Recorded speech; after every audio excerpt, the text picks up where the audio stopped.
Dykes on Disc by Jackie Gabrielle. Copyright 2011. Pat's Place. Chapter 11. Time to Go.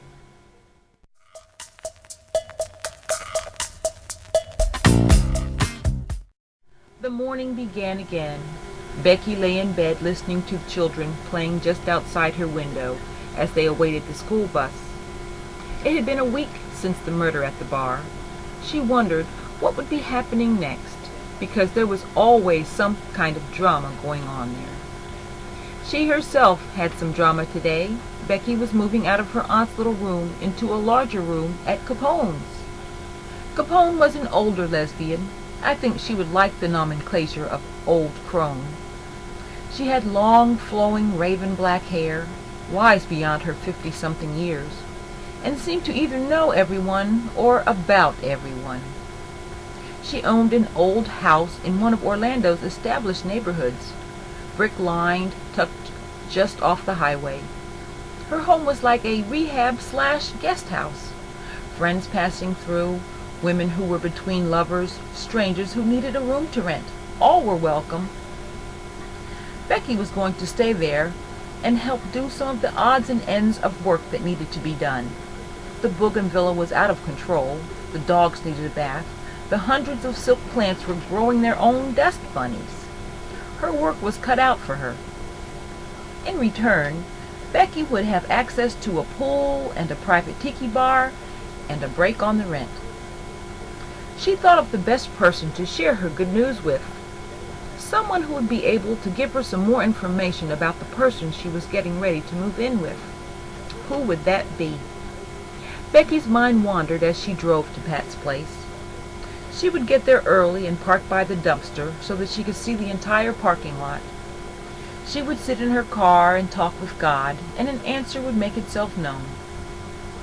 As she exhaled, Raquel's navigator pulled into the lot. "Hey!" called out Raquel as she got out of her vehicle. "I'm coming," returned Becky, as she, too, gathered herself and headed for the bar door. Once inside, they went about their routine. After the lights had been turned on and Raquel was filling the ice sink behind the bar, Becky started coffee and then took her seat at the bar. As she sat and watched Raquel dust and refill some of the liquor bottles, thinking, "I didn't know bars did that. Out loud, she said, "I'm moving out of my aunt's place." "That's great," Raquel said. "Where are you going?" "I don't know her very well. Some woman named Capone. She has a room in her house and she's renting it to me," explained Becky. "Capone," repeated Raquel. "Sonny Capone?"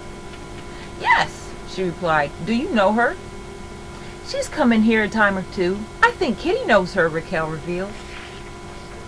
No sooner than she had finished talking, Kitty came into the bar. Raquel was eager to share the news.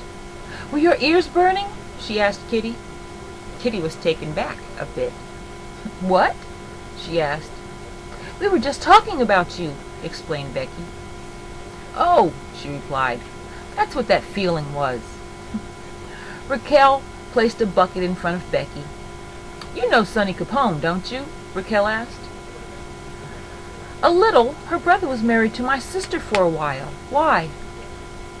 "Becky is going to move in with her. I've only met her a couple of times. Maybe you can help Becky move in." "Sure. When are you supposed to be moving?" Becky was quivering inside. She had a thing for Kitty. To be continued.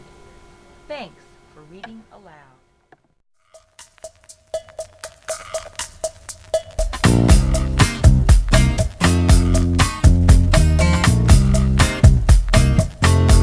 She's always on my mind when